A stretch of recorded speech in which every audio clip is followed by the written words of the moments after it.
cya kivugo cyacu cyo gusa neza kwitaho ntabwo wakitaho n'amafaranga ufite ntabwo bishoboka. Rero muri urwo rwego tugomba kuyakorera kugira ngo tubashe kwireka nshake byiza business 5 cyangwa 6 twavugaho hano wakorera online ukarushaho kwinjiza amafaranga ukava mu rugo bya bindi byo guhora uvuga ngo nzatangira. Iyi online ushaka gukorera uri mu rugo cyangwa uri mu kazi kawe gasanzwe. Waba uri Murakaza neza ku gicumbi cy'ubwiza niba uri mushyashya hano nge nitwa Cyusa Edouce. Niba ukunda kwambara neza, niba ukunda gusa neza, ukigeretse kuri ibyo ukakunda gukorera amafaranga guys. Ndashishikariza gukora subscribe warangiza ugakanda kwa kukazajya kari kurande kugira ngo igihe cyose na uploadinze video uzajye ubona aka notification. Ikindi sinahwema gushimira wowe udahwema kunshyigikira uko bwije nuko bukeye sharinga video zanjye like ma comment. Imana mwijere kumere nawe umugisha guys. Nizere ko mumeze neza nanjye meze neza cyane kandi cyane. Rero nawe utameze neza Imana mwijuru iguhe kumera neza. Murabizi rero ko icyifuzo cyanya ari nk'itegeko kuri ngewe. Nifuje ko uyu munsi tuganira kuri business za online. Se niziye business ugomba gukorera online ukava mu rugo ukikura mu bukene ukamva waba ufite akazi waba utagafite izi business wazikora. Kandi tumaze iminsi trendinga ushaka kuba warazihahiyeho, ushaka kuba warahahiye online, ushaka kutarahahira ariko byanga bikunda ntabwo uyu mwaka warangira udahahiye online. Niyo mpamvu rero natekereje ko twaganira kuri izi business wakorera online ukarushaho kwiteza imbere, ukarushaho kubona amafaranga, ukarushaho kwikura mu bukene kubera ko cya kivugo cyacu cyo gusa neza kwitaho ntabwo wakitaho n'amafaranga ufite ntabwo bishoboka. Rero muri urwo rwego tugomba kuyakorera kugira ngo tubashe kwitaho. Ndaje mu kanya rero dutanye na video yacu tuvuga kuri business byibuza 5 cyangwa 6 wakorera online ukarushaho kubona amafaranga. Guys, rero maze iminsi ngiye mahira online ndabase ibi bintu mahira online abantu bo kuri Cyusa Edouce bo babikoze ntabwo byababera. Ese abantu bareba Cyusa Edouce bashaka kwikura mu bukene ntabwo izi business bazikora bakikura mu bukene? Nubwo ni muri urwo rwego rero navuze ati reka nshake byiza business 5 cyangwa 6 twavugaho hano wakorera online ukarushaho kwinjiza amafaranga ukava mu rugo bya bindi byo guhora uvuga ngo nzatangira. Iyi online ushaka gukorera uri mu rugo cyangwa uri mu kazi kawe gasanzwe. Waba uri umuganga, waba uri umwarimu, waba mbese akazi kariko kose iyi business wazikora. Waba wirirwa mu rugo nta kazi ufite, waba warabyaye wenda utegereje ko umwana akura ukabona gusubira mu kazi, izi business wazikora. Izi business nta muntu n'umwe utisangamo. Waba warabyaye, waba utarabyara, waba wirirwa mu rugo, waba ufite kandi kazi, izi business wakora. Ushaka kuhembisha na 180 wakora kuri zino business ugasanga winjiza yandi 180 akaba 360 ugasanga amafaranga ari kubye. Rero business ya mbere natekereje nahereyeho kuko nanjye naguriye umuntu ukorera online ni business yo gucuruza amabaga. Business yo gucuruza amabaga ushaka kwibaza ati se izi bag nzaza nzikura he, izi bag nzaza nzirangura he? Tuzi abantu bakorera online bacuruza amabaga n'ahandi hantu akenshi amabaga bayakura kuri Kiko cyangwa bakayarangura mu Bushinwa kandi mu Bushinwa ni Kiko. Ubwo rero nagiye screen shootinga amabage, twagiye tugura abantu benshi online cyane, nagiye mbona abantu benshi bafite ndavuga danga bikundi isakame ntabwo yagiye muri shop ngo ayigure narangiza agende. Niwo muntu wo muri shop ashaka ko yaranguye online cyangwa yarigiriye mu Bushinwa, ariko no gutumiza online nabyo birakunda. Aya mabage umva nta muntu umwe utabona na bagenzi be cyangwa ngo yabona n'abakobwa bagenzi bawe cyangwa abamama bagenzi bawe. Aya mabaga akenshi abari aya online. Nk'iyi ngiyi ni urugero niyo kuri Kiko, niyo kuri Kiko. Rero ashobundi naguze akabage online, aka kabage nakaguze 16,500. Umuntu wakangurishije akorera online nta seta afite n'ahandi hantu akorera. Arangije muhereza amafaranga yanjye, maje kumuhereza amafaranga yanjye akamera umumotari arakanzanira nishyura motari. Urumva noneho ndabati se kubera iki aka kabage byanga bikunda wenda kuri Kiko wakabona cyangwa ahandi ariko utwonzi wabona n'utungutu n'utu kandi njya nubona n'abantu benshi cyane nanjye nawe mfite gahunda yo kutugirute kutugura rero ubwo ngubwo nangije ndafati ko kuri Kikumba ni isakoshi y'ibihumbi 8 n'urugero cyangwa 12 cyangwa 13 ukabura mu tutwaye 3 uramutse utwaye 3 bakugabanyiriza uko nk'urugero ugafata kuri izi bage 3 izindi ugafata 3 izindi ugafata 3 byuza ko ujye ushaka kurangura bage 20 bakazikohereza kuri Kikuni transport wishyura gusa iyo udashaka ko wishyura transport wigira ku cyiciro cyabo Gikondo product zawe bakaziguha ni muri urwo rwego rero navuze ati uranguye sakoshi 20 bakazikuzanira ntago wazicuruza abantu online ukazipostinga abantu bakakugurira ugahera kuri za nshuti zawe zishaka ko utera imbere rero umva gucuruza bage bigezweho cyane cyane online ukakora kuri TikTok njya mubona abantu benshi ngewe nsigaye mbona abo bantu benshi cyane cyane abadamu barangura ibintu barangiza bakirirwa bari live kuri TikTok abantu bakagura bakabahoherereza urumva rero nahaweho kugira ngo nawe witeze imbere cyane abadamu ndiko nawe kugenda bazamuka bashaka gukora urumva ko uramutse uko zino online business ya bag wakunguka amafaranga ushaka no kuba ati telefone yanjye stati zawe zijya hiki nukuri gupostinga inshuti zawe ikini ariko uramutse uranguye bag ukapostingaho kuri bag zawe ukazipostinga kuri status zawe ugakoresha TikTok umva nta kabuza amafaranga wayabona business ya kabiri wakora no gucuruza inkweto n'urugero zino z'abakobwa bambara z'abahungu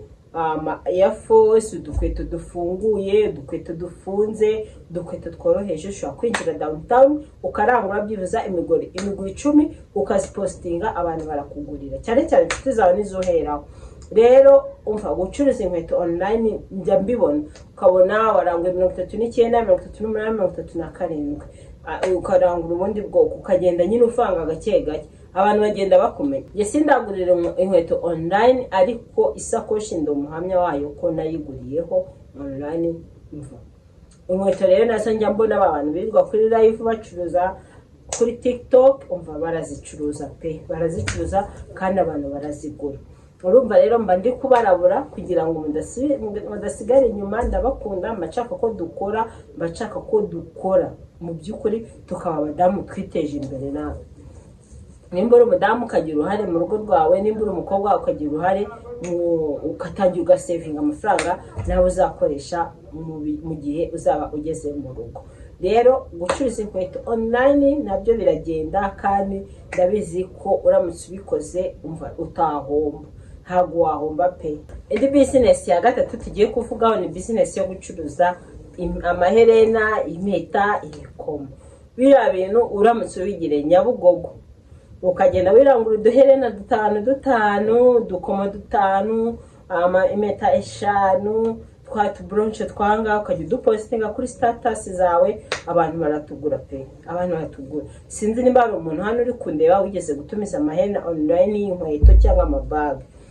umva tugeze mu gihe cyo kwicara ukagenda scrolling haba kuri TikTok cyangwa Instagram ushaka ikintu ugiye kugura n'urugero uravuze ati ndashaka isakoshi uragenda ugascrollinga kuri TikTok ntago buri umuntu uza uri kuvuga kuri bya bintu by'isakoshi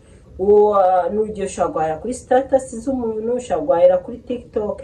ushaka postinga uduherena twiza mugenzi wawe akakugurira umuntu yambwashana nabuze ahantu ngurira amaherena nkanjye n'urugero abacyusa ko mwambajije ko ahantu ngurira amaherena batavuga ati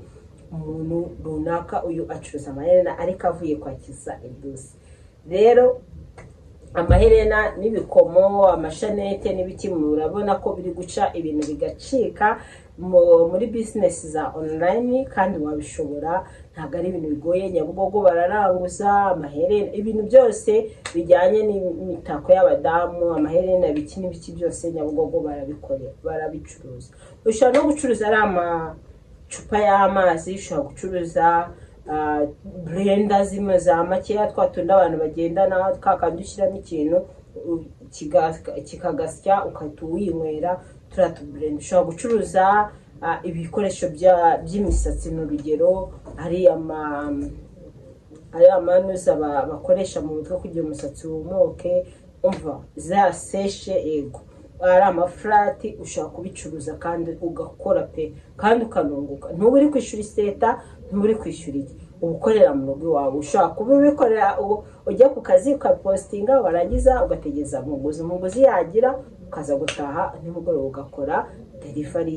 y'ibintu abantu bose baguze iri guca ibintu bigacika ni business yo gucuruza wig zino zo mu mutwe abantu bambara igihe udakunda gusuka wig zifite amafaranga ngira ngo hari umushito wanjye yitwa Alliance Aria M agira afite YouTube channel yitwa Aria M mwamureba kuri TikTok yiwe yitwa Aria M ukagenda ukareba ukuntu icururiza wig online nta kindi akora posting aho wigi yarangiza umukiriya yashima akamukorera delivery nawe rero wabishobora ntago bisaba igiciro gihambaye uramutse ufite 100 ufite 200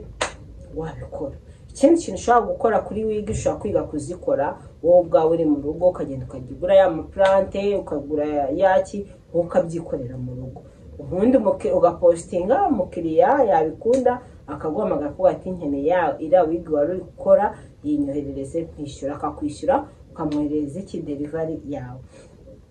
guys rega ntabwo gukora bisaba ibintu byinshi ntihazagira umuntu kubeshya ngo banza wicare mu rugo ngo utegereze miliyoni 5 ngo banza wicare mu rugo utegereze miliyoni 3 ko zibwira ngo ubundi uzabone kujya gutangira business wahera ku 50 ukazamuka wahera ku 100 ukazamuka nta gishoro kiba gitoya pe faku ufite ubushake bwo gukora faku ufite intego ushaka kugeraho ushobora kuri senkani nyuma y'amezi 3 ane ugasanga uri mu gishoro cya miliyoni bitewe n'ukuntu wakoze bitewe n'icyo ushaka rero gucuruza online wig nabyo biri muri business ziri kubica bigacika muri Kigali cyangwa ahandi hantu uramutse wifatiye agashoro kawe mwakijana ukayirangura utuwigi twawe ukajya udupostinga ukajya udushyira inshuti zawe umva uracuruza pe aho kugira ngo ujye wirirwa wicaye mu rugo uri kureba filime aho kugira ngo ujye wicaye wirirwa mu rugo uryamye icyo kintu rero nacyo tukiteho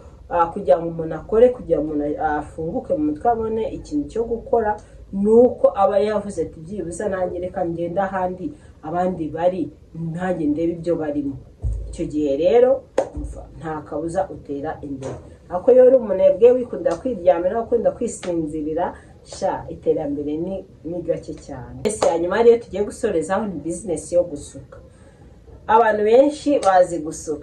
benshi bazi gusuka ariko ntibabikora n'urugero wewe ngumva gusuka bitera ubute ngo gusuka bigira bisaba kwicara ngo umva nta kintu kimwe kibaho ku isi warya cyangwa wakora ukarya utakivunikiye nibibaho gusuka rero imbuzi kusuka suka umuntu online umufotore ufata aka video ukubite kuri TikTok yawe wandikeho kusuka umva tuza abantu benshi cyane bagenda bafungura amashop yo gusuka cyane n'urugero abandi twabonaga kuri TikTok ba Dulce Makeup abantu nk'abo ngabo kandi urabona ko bateye imbere pe bitewe bakijijwe n'iki no gusuka bakijijwe n'amaboko yabo iyi business yo gusuka wayikora online fakumona guhamagara akavuga ati ejo ndashaka kunsuka ukagenda ukamusuka ukitahira ejo ukabona undi wawe undi wasutse neza fakubamuhaye serivisi nziza wamusutse ibintu byiza wamusutse ibintu ashaka akurangira abandi gutyo bikarangira uvuye mu rugo bikarangira ushinze salo bikarangira gusuka wowe ubwawe ku giti cyawe utakibikora ahubwo wangaje abandi ukaburi CEO ya business yawe ukaburi managing director ya salo yawe urumva ko rero byose nawe byakubera icyo nakubwira ati nyukurashoboye nta kintu kimwe cyakunanira washyizemo imbaraga zawe n'umuhate wawe ikindi ukiragiza Imana ukavuga ati Imana ibi bintu ngiye gukora bimfashemo ubinturishemo abantu bankunde umugikundiro ume byose ubundi nanjye kireho akanje guys ndabakunda cyane rero video y'umunsi nahirangiriye noneho icyo nababwira mugene mukore subscribe umuntu utarayikora mulayikinge musharinge no video zanjye umuntu utarakora subscribe kuri Cyusa Edouce yarahombye cyane ikindi wowe utaraza ngo nkwambike neza nawe warahombye cyane buri munsi ndapostinga imyenda kuri status yanjye kuva mu gitondo kugeza nimugoroba ushaka kunyandikira kuri iyo nimero kanga cyusa savinga nimero yanjye kujya njyema na status za mutabiko nimba uri hano uri kundeba ukaba udafite